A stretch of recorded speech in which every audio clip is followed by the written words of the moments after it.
Hello! Dito na naman ako. Lumilitaw-litaw dito. Alam ko na madalang na lang ako mag-post ng videos kasi medyo nahihirapan ako sa buhay. I mean, kung paano i-juggle yung posting sa YouTube at TikTok at the same time ang pagiging music artist dito sa Pinas.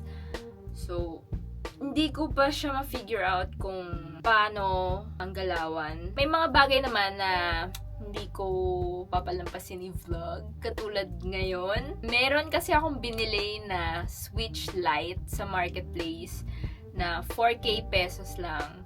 At meron na siyang SD card at cases. So, ang problem lang talaga dito ay ayaw ko yung kulay niya, which is gray. At yung joystick niya, yung grip niya natanggal na. So, naisip ko, why not i-mod natin to sa aesthetic ng studio ko. Meron man. I mean, sa aesthetic na gusto ko. So, kinakabahan ako dito kasi feeling ko hindi siya mag-work. Masira ko yung console. Pero at the same time, i-document ko na lang siya kasi pag nag-work siya, at least may share ako sa inyo. So, sa simula, di siya smooth agad yung pagtanggal ko ng case kasi isa sa mga screw ay napudpud. Lahat talaga tinry ko na malaking screw, soldering iron, saka super glue. Lahat yon hindi effect. Hindi ko pa rin siya matanggal.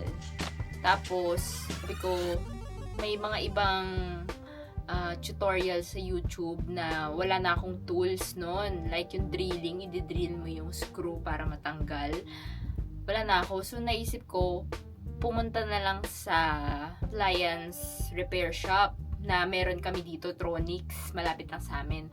So, talagang pinuntahan ko siya, kaso sinabi sa akin na hindi daw sila nagre-repair ng mga ganun na kaliliit na screw. Pang cellphone repair daw yung dapat pinuntahan ko. Una ko naisip, Green Hills agad, kasi syempre dun yung pinakarami. Plus, Gilmore din. Pero, buti na lang naalala ko na merong malapit sa amin na cellphone repair shop din. Doon ako pumunta at grabe, ang dali lang kay kuya. Una kong pinuntahan, hindi niya kaya. Tapos yung sumunod na kuya, doon na yung parang tanong lang siya ng tanong habang kinakalikot niya yung screw. Tapos parang ako, sagot lang ako ng sagot. Kung ano yung mga tinatanong niya na parang ikaw lang gumawa, anong ginawa mo dito, ganyan. Tapos maya-maya nakita ko kumuha siya ng nail cutter. Binend niya yung edges, yung round edges, tapos para umikot yung screw. Tapos, yun, natanggal na niya agad. Hindi ko na na-videohan yung process kasi sobrang alalang-alala na ako nun. Kasi sabi ko, umpisa pa lang, bumili na ako lahat ng mga custom cases. Tapos, hindi ko rin pala mod yung switch. So, alalang-alala ako na hindi nga matutuloy itong project na to. Pero, buti na lang suwabe to si kuya na parang hindi ko naisip yun na nail cutter lang pala ang makakapagtanggal dun sa screw na yun. Buti na lang din yung cases na binili ko, may extra screws. As in, ang dami niya. So, ayun, balik tayo sa cave ko. Pagkatapos ko manghina, kasi nga, umpisa pa lang ganun nangyari, iningatan ko na talaga yung bawat screw na di mapudpod. Simula naman sa point na to ay tuloy-tuloy na siya. Although nakakalito na yung dami ng screws kasi di ko na sure kung paano ko mababalik pa sa same spot. So, pinakita ko na din dito na super dumi ng loob ng buttons. Buti na lang papalitan ko din siya. Yung mga silicone or yung rubber na underneath ng buttons, yun lang talaga yung kailangan ko linisin. Tapos may part na tanggal balik ako. Kasi yung mga buttons na nire-replace ko, hindi na siya clicky as the original one. Yung hindi na siya yung satisfying na click.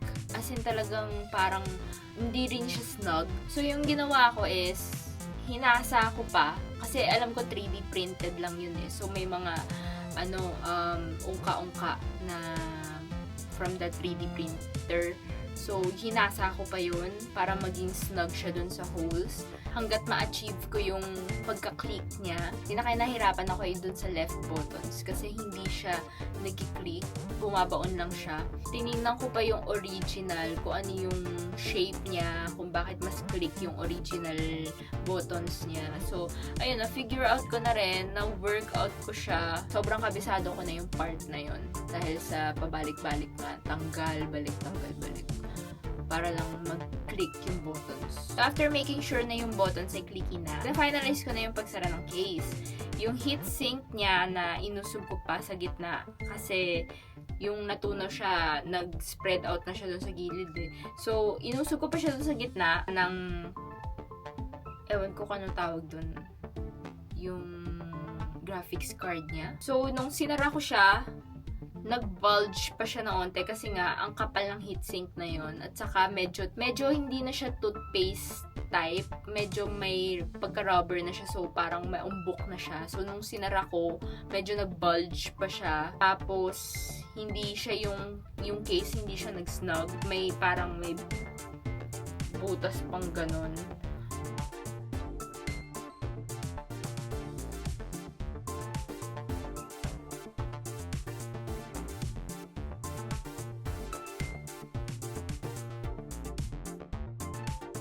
So, nung nilagay ko na yung transparent case ko, medyo nahirapan pa ako siya i-sara kasi hindi nga pantay yung mismong case sa loob. Pero nasara ko naman siya, click naman, saka snug naman siya. Hindi na halata yung bulge dun sa loob. Feeling ko, pag nilaro ko siya at saka uminit, matutunaw ulit yung heatsink, tapos mag-spread out na siya at mag-flat. So, nakikita nyo, ito na yung final na outcome ng aking pinagagawa. So, bumili pa talaga ako ng thumb grip na pusa. Yung usual na design na pusa.